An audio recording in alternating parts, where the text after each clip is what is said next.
नमस्कार। दूरदर्शन के सभी दर्शकों का हार्दिक स्वागत है, अभिनंदन है।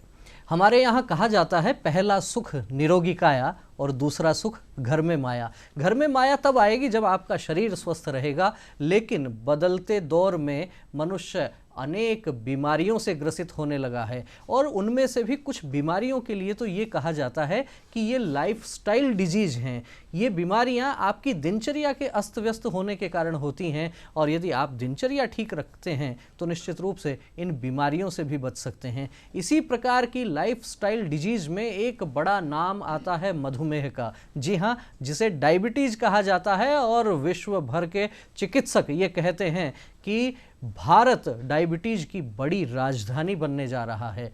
बिगड़ती दिनचर्या और मधुमेह, इस विषय पर चर्चा करने के लिए आज हमारे स्टूडियो में पधारे हैं डॉक्टर घनश्याम सिंह जी गहलोत। डॉक्टर साहब, आपका बहुत बहुत स्वागत है। नमस्कार। Doctor Ghanshyam Singh ji Gehlot CGHS polyclinic में कार्यरत हैं। आप मेडिसिन के स्पेशलिस्ट हैं, मधुमेह रोग के आप विशेषज्ञ हैं। सबसे पहले डॉक्टर साहब आपसे जानकारी ये चाहेंगे कि जब हम बात डायबिटीज की करते हैं, मधुमेह हिंदी में जिसको कहा जाता है, और मधु का अर्थ होता है शहद, अर्थात कुछ मीठा, तो ये बीमारी के बारे में सामान्य व्यक्ति ये सोचता है कि मेरे शरीर में मीठा बढ़ गया है तो शायद ये कोई बीमारी हो गई है। क्या कहना चाहेंगे, वास्तव में डायबिटीज क्या है? दूरदर्शन के सभी दर्शकों को मेरा प्यार भरा नमस्कार। जैसा कि आपने बताया कि मधुमेह, ये बहुत ही अच्छा रोचक टॉपिक रखा है आपने, जो कि लाइफस्टाइल से जुड़ा हुआ है। मधुमेह दूसरा, इसका जो दूसरा नाम है डायबिटीज मेलाइटस। ये एक ग्रीन वर्ड है, एक्चुअली ग्रीस वर्ड है, जिसका मतलब डायबिटीज मतलब बहता हुआ, मेलाइटस का मतलब है शुगर या चीनी या मीठा, मतलब बहता हुआ मीठा। तो शुगर में जनरली जो पेशाब में मीठापन आ जाता है या शुगर आता है तो उसकी वजह से मीठा होता है, तो इसलिए इसका नाम पड़ा है डायबिटीज मेलाइटस। मधुमेह, वही मधुमेह, मतलब बहना, मीठे का भाव तो डॉक्टर या साहब, मीठा। सामान्यतः ये देखा जाता है कि मीठा तो हर एक व्यक्ति खाता है और सामान्य समाज ये कहता है कि कोई व्यक्ति ज़्यादा मीठा खाता है तो अरे बच के रहना, जरा डायबिटीज नहीं हो जाए, शुगर नहीं हो जाए। ये सामान्य व्यक्तियों में एक धारणा रहती है। हम चाहेंगे दर्शकों तक ठीक जानकारी ये पहुंचे कि क्या अधिक मीठा खाने से ही डायबिटीज होती है या डायबिटीज कुछ अलग चीज़ है? देखो, डायबिटीज कह सकते हैं एक, जैसे मैं थोड़ा डिटेल बता देता हूँ आपको। हमारे शरीर में पेड़ू के ऊपरी भाग में, बैक के निचली भाग में एक ग्लैंड होती है जिसको अपन पैनक्रियाज बोलते हैं। अग्नाशय जिसको बोलते हैं, पैनक्रियाज बोलते हैं। पैनक्रियाज का लगभग 2 से 3% एक पार्ट रहता है जिसको अपन बोलते हैं लैंगरहैंस, आइसोलेट ऑफ लैंगरहैंस। तो ये एक अंतरस्रावी पार्ट रहता है इसका, 2 से 3%, जहाँ से जिस पार्ट में 2-3 सेल्स रहती हैं, जिससे वो 2-3 सेल से बना रहता है, जिसमें अल्फा सेल, बीटा सेल और डेल्टा सेल। जो अल्फा सेल्स रहती हैं, ये अल्फा सेल्स ग्लूकागोन हार्मोन का सीक्रेट करती हैं। जो बीटा सेल्स रहती हैं, ये इंसुलिन का सीक्रेट करती हैं। और जो डेल्टा सेल्स होती हैं, ये एक दूसरे हार्मोन का सीक्रेट करती हैं, जो दोनों को नियंत्रित करती हैं।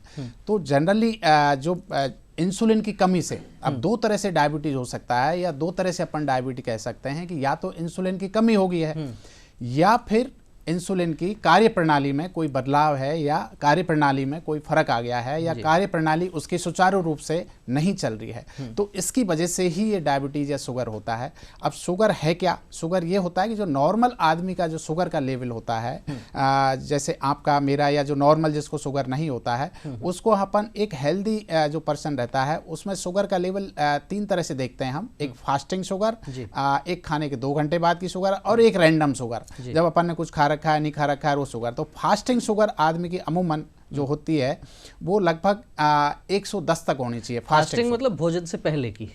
फास्टिंग मतलब सुबह रात को जाके 8 घंटे फास्टिंग होना चाहिए। 8 घंटे मतलब मॉर्निंग में सुबह उठते ही जो शुगर होती है वो फास्टिंग होती है। लगभग आपको 7 से 8 घंटे भूखे पेट कितनी होनी चाहिए लगभग? वो लगभग 110 से कम होनी चाहिए। 110 से और नीचे यदि जाते हैं तो कोई दिक्कत नहीं, 60 तक।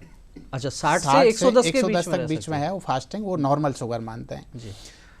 110 से और 126 तक ये शुगर होती है प्री डायबिटिक, जिसको बोलते हैं अपन प्री डायबिटिक, की इसको शुगर होने वाला है। फास्टिंग प्री डायबिटिक, या जिसको बोलते हैं फास्टिंग इम्पेयर टॉलरेंस, मतलब फास्टिंग इम्पेयर शुगर। फास्टिंग में आपको मतलब शुगर होने वाला है। अच्छा। और 126 या उससे ज्यादा शुगर होगी तो उसको बोल सकते हैं कि आपको फास्टिंग डायबिटीज हो चुका है जी। ऐसे ही खाने के 2 घंटे बाद की जो शुगर रहती है, अमूमन अपनी नॉर्मल शुगर रहती है 140 से कम रहती है। नॉर्मल हेल्दी आदमी, चाहे वो मीठा खा रहा है, चाहे वो नॉर्मल खा रहा है, चाहे हेल्दी खाना खा रहा है, जो भी खा रहा है जी। उससे 140 से कम शुगर रहनी चाहिए। 140 से और 199 तक अगर शुगर है तो उसको अपन इम्पेयर्ड ग्लूकोज टॉलरेंस कहेंगे। अच्छा, मतलब ये प्री डायबिटिक हो गया है खाने के बाद वाला।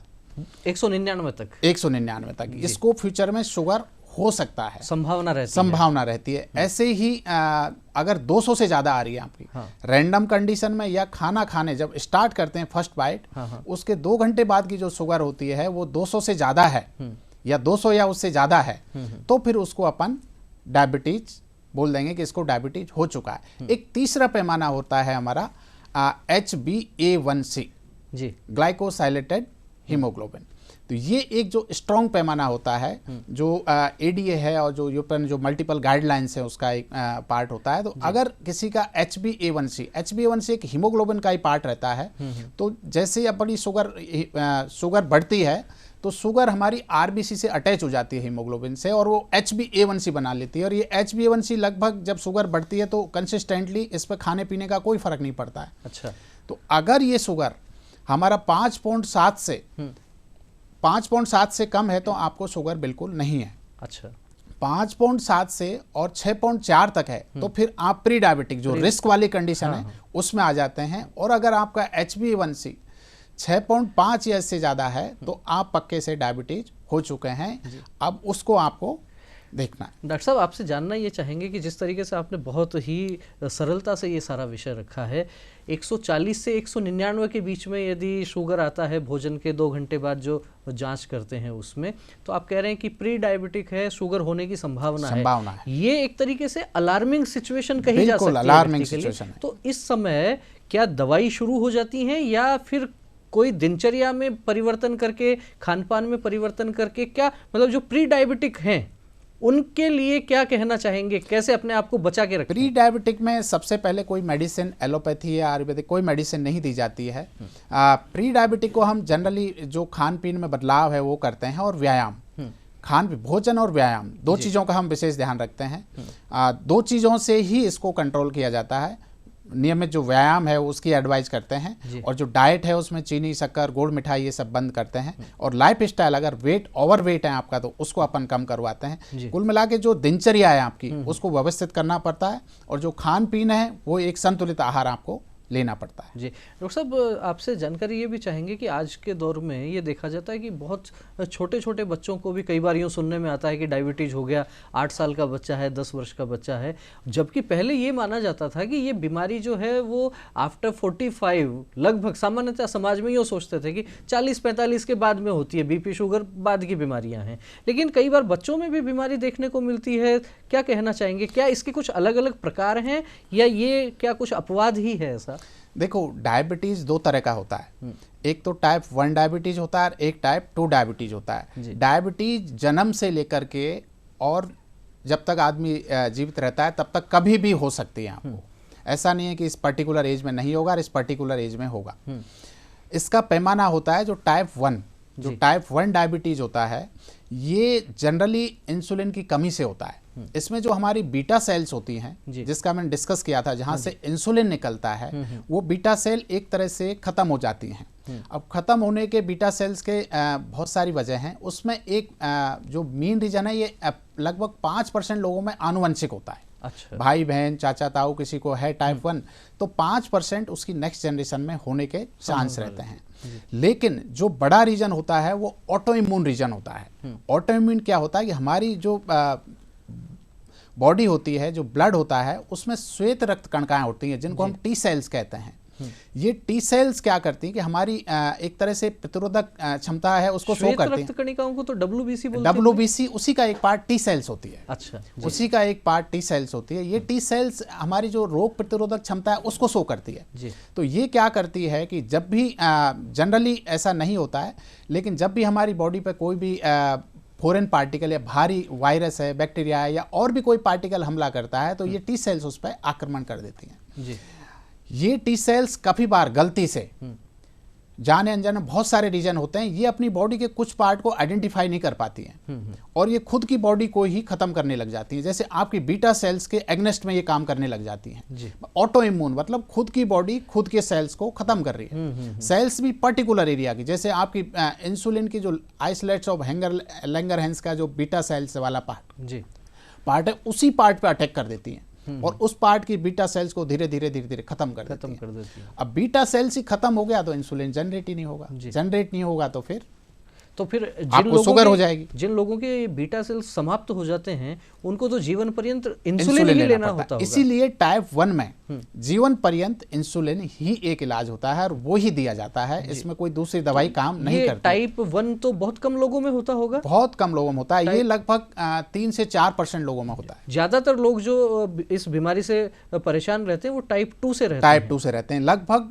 95 to 97% जो लोग होते हैं वो टाइप 2 डायबिटीज के रहते हैं। लगभग 4 से 5% लोग होते हैं वो टाइप 1 डायबिटीज के रहते हैं। तीसरा जो इंपॉर्टेंट फैक्टर रहता है टाइप 1 के लिए होता है एनवायरनमेंट, वातावरण।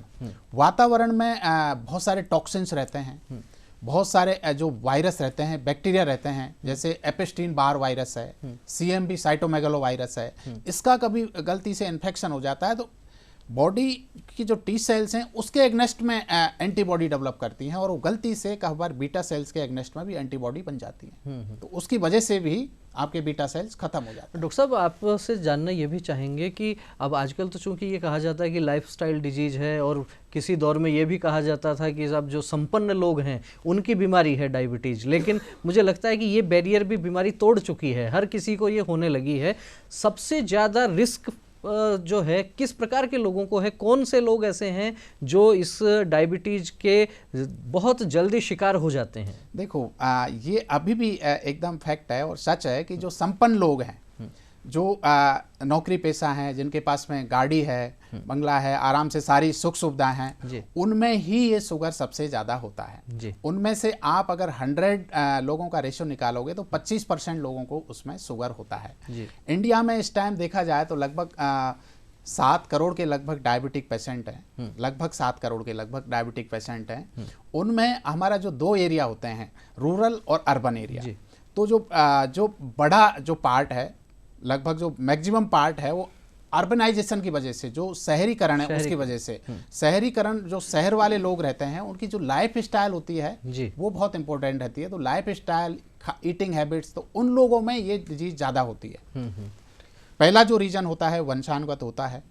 दूसरा जो रीजन होता है टाइप 2 में, वो आपकी जो लाइफ स्टाइल कैसी है।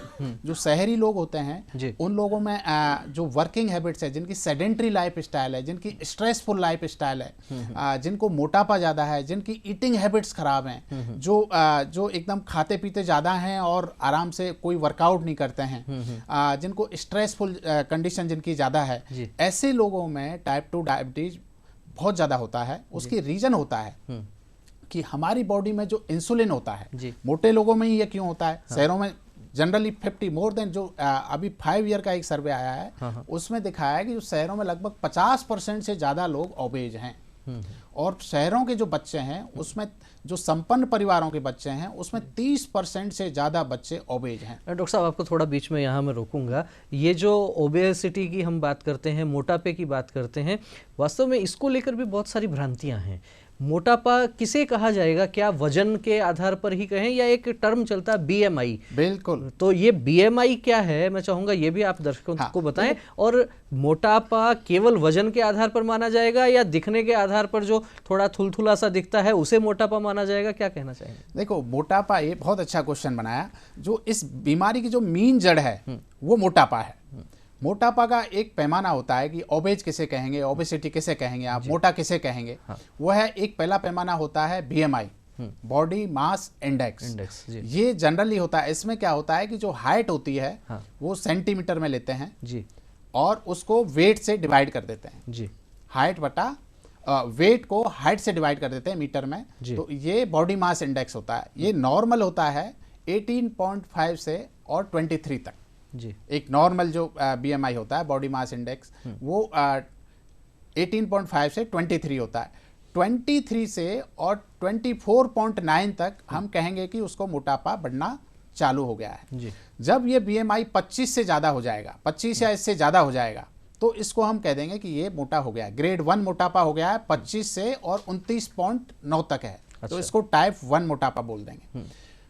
30 से और 39.9 तक जो मोटापा होता है, इसको हम टाइप 2 मोटापा कह देंगे कि बहुत ज़्यादा ओबेज हो चुके हैं। और जो थर्ड टाइप का होता है वो मोर देन 40 अगर BMI है किसी का, तो उसको हम बोलेंगे मॉर्बिड ओबेसिटी, अत्यधिक मोटापा, बहुत ज्यादा मोटापा। अब मोटापे में ही एक तो पैमाना BMI का हो गया। तो BMI तो हम ये कह सकते हैं शुद्ध रूप से वजन के आधार पर ही हो गया। बिल्कुल। तो वजन के आधार पर ही तय होगा ना कि व्यक्ति मोटा है या नहीं। बिल्कुल। दूसरा एक पैमाना होता है हमारा वेस्ट हिप रेशियो, जो हमारी एशियन या इंडियन जीन में और जो बाहर की यूरोपियन अमेरिकन जीन में अंतर क्या है, उनमें यही अंतर है कि उनका जो मोटापा होता है वो स्प्रेडिंग रहता है और हमारा मोटापा होता है सेंट्रल ओबेसिटी, पेट पे रहेगा या कमर पे रहेगा। जी। तो हमारे क्या जो इंडियन जीन्स है इसमें एक तरह से ऐसे हैं कि पेट मोटा होता है और हिप वाला पार्ट मोटा होता है। तो वेस्ट हिप रेशियो, वेस्ट और हिप का रेशियो मतलब आपकी कमर और हिप का जो रेशियो होता है वो लगभग 0.9 से कम होना चाहिए।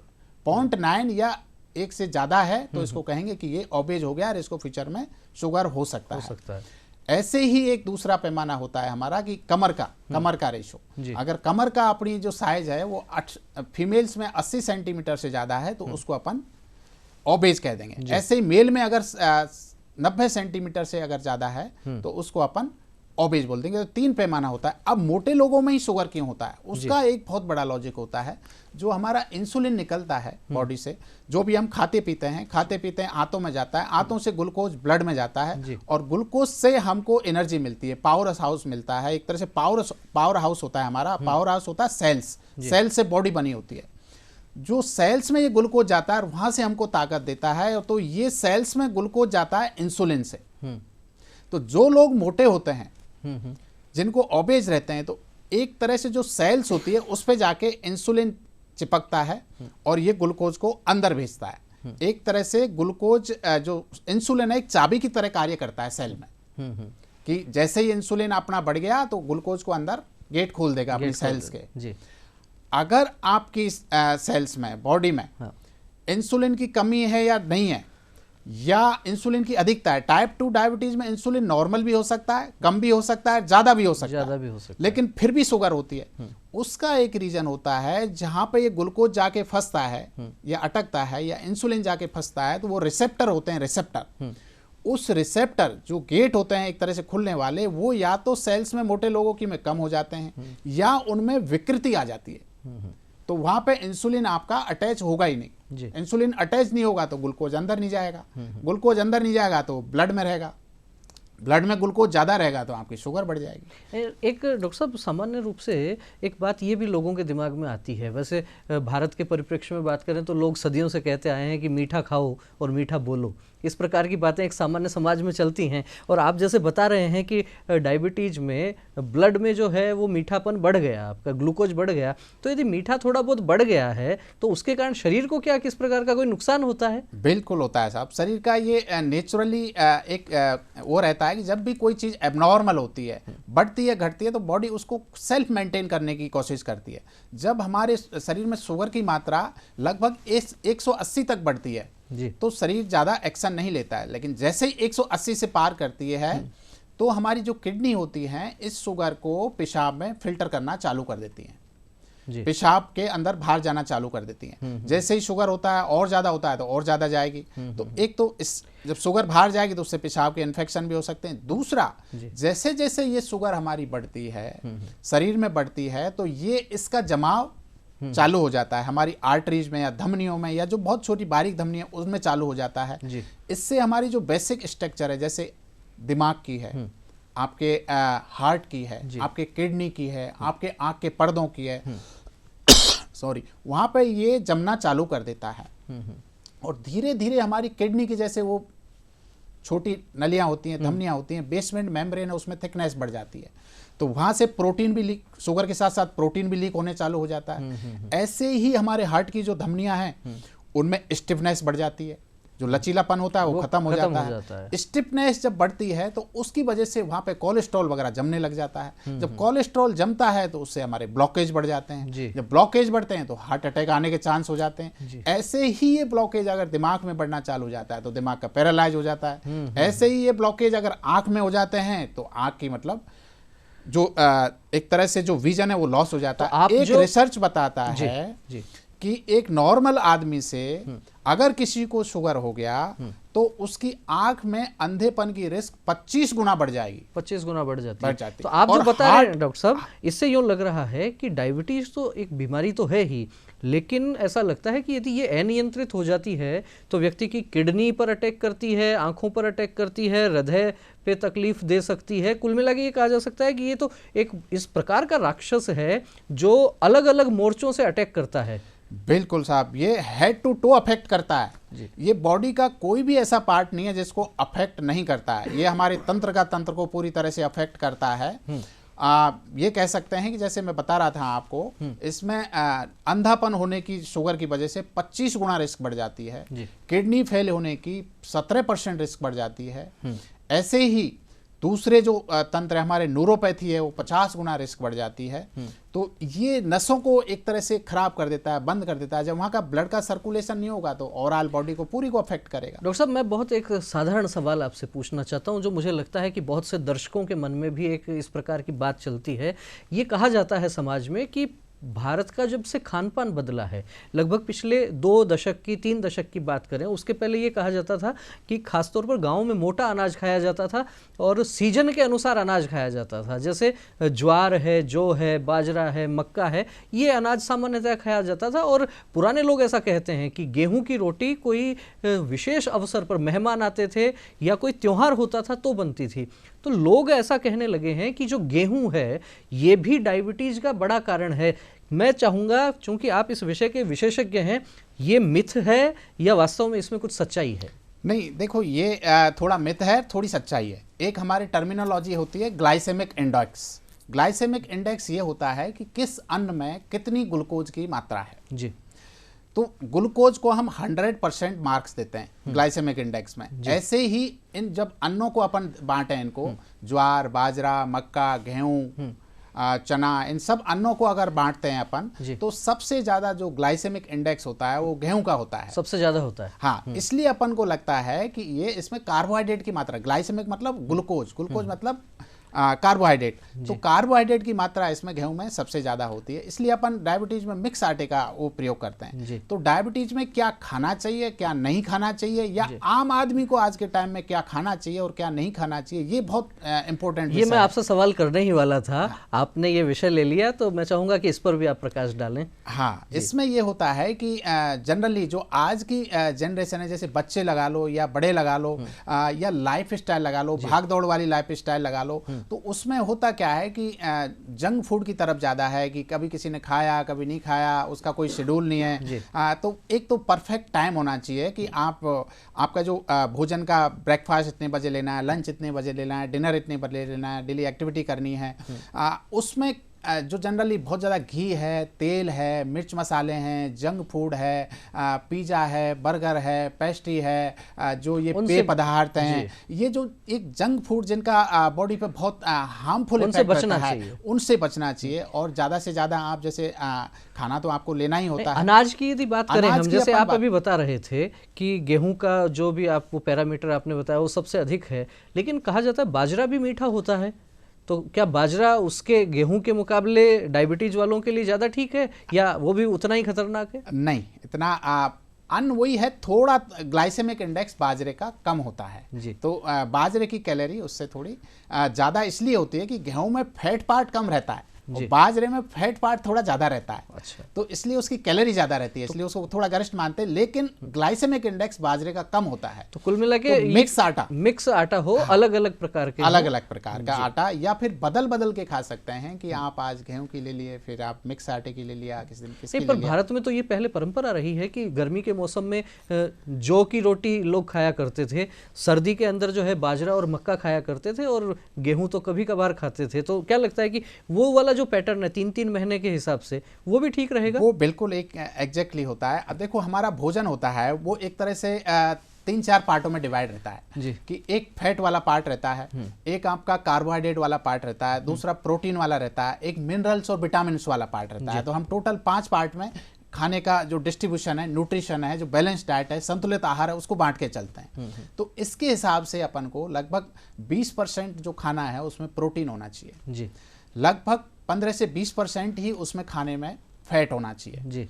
ऐसे ही लगभग उसमें 60 से 65% जो पार्ट है वो उसका कार्बोहाइड्रेट होना चाहिए जी। तो इस तरह से अपन डिवाइड करके चलते हैं और उसमें कुछ पार्ट जो मिनरल्स और प्रोटीन्स हैं वो सारा होना ही चाहिए। तो इसको अपन फिर आगे डिवाइड करें मील्स को, तो इसमें आप देखेंगे कि जो डायबिटीज वाले को या नॉर्मल वाले को, नॉर्मल पर्सन को आपका 20% जो पार्ट है खाने का, जैसे सपोज आपको 2000 किलो कैलोरी की जरूरत है या वो बीएमआई और बॉडी वेट के हिसाब से कैलोरी की रिक्वायरमेंट रहती है, तो उसमें आपको जो भोजन का टोटल पार्ट है उसका 20 से 25% आपको सुबह का ब्रेकफास्ट लेना चाहिए। हाँ। आपको 20 से 25% डिनर लेना चाहिए और लगभग 30% पार्ट है वो लंच पे लेना चाहिए। डॉक्टर साहब समय की बचा हुआ 20% पार्ट समय की थोड़ी सीमा है और मैं कार्यक्रम अंतिम चरण में मैं चाहूँगा दर्शकों के लिए कुछ टिप्स चलते चलते आप ऐसे बता दें कि जिससे जिनको वो फॉलो करें तो डायबिटीज से बच सकें।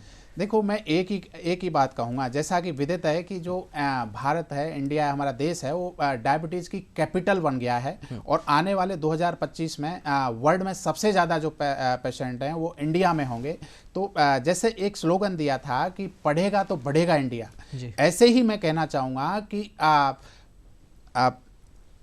एक्सरसाइज करेगा या खेलेगा या व्यायाम करेगा तो बचेगा इंडिया। ये एक बहुत बड़ा स्लोगन है और इसको फॉलो करना चाहिए और जो नियमित व्यायाम है उसका ध्यान रखना चाहिए। नियमित व्यायाम में आप कोई बहुत ज़्यादा वो नहीं करें, डेली आप 30 से 40 मिनट तक व्यायाम कर सकते हैं। इसमें आप वॉक कर सकते हैं। वॉक करने का क्राइटेरिया आप 5 से 7 मिनट आप स्लो वॉक करें, फिर लगभग 20 मिनट तक आप ब्रिस्क वॉक करें और लास्ट का आप स्लो वॉक कर सकते हैं। साथ में ही वॉक के साथ में आपकी जो डाइट है, संतुलित आहार है, उसको आपको विशेष ध्यान रखना है, टाइम से खाना है। संतुलित आहार में आपको फ्रूट्स और वेजिटेबल्स, जो ग्रीन लीफी वेजिटेबल्स हैं उनका भी बहुत ध्यान रखना है। सीजनल जो सब्जियां उनका भी, जो गाजर है, मूली है, ब्रिंजन है, पालक है, मेथी है, चौड़ाई, वो जो ग्रीन लीफी वेजिटेबल्स और जो सीजनल वेजिटेबल्स हैं उनको प्रचुर मात्रा में लेना है और अपनी लाइफ स्टाइल और बॉडी वेट है उसको ध्यान उसका बहुत ध्यान रखना है। डॉक्टर साहब आपने हमारे को समय दिया, तमाम प्रश्नों के आपने बहुत सरलता से आपने जवाब भी दिया, आप हमारे स्टूडियो में आए, आपका बहुत बहुत धन्यवाद। तो निश्चित रूप से दर्शकों को ये कहा जा सकता है कि यदि इस डायबिटीज से बचना है तो जैसा डॉक्टर साहब ने कहा कि व्यायाम करेगा तो डायबिटीज से बचेगा इंडिया, और आप साथ ही स्ट्रेस से दूर रहिए, मस्त रहिए, व्यस्त रहिए और आलस्य को त्यागना पड़ेगा। ठीक से संतुलित दिनचर्या और संतुलित आहार यदि आप लेंगे तो इस डायबिटीज को निश्चित रूप से आप मात दे सकते हैं। डॉक्टर साहब एक बार पुनः आपका बहुत बहुत धन्यवाद। नमस्कार। नमस्कार।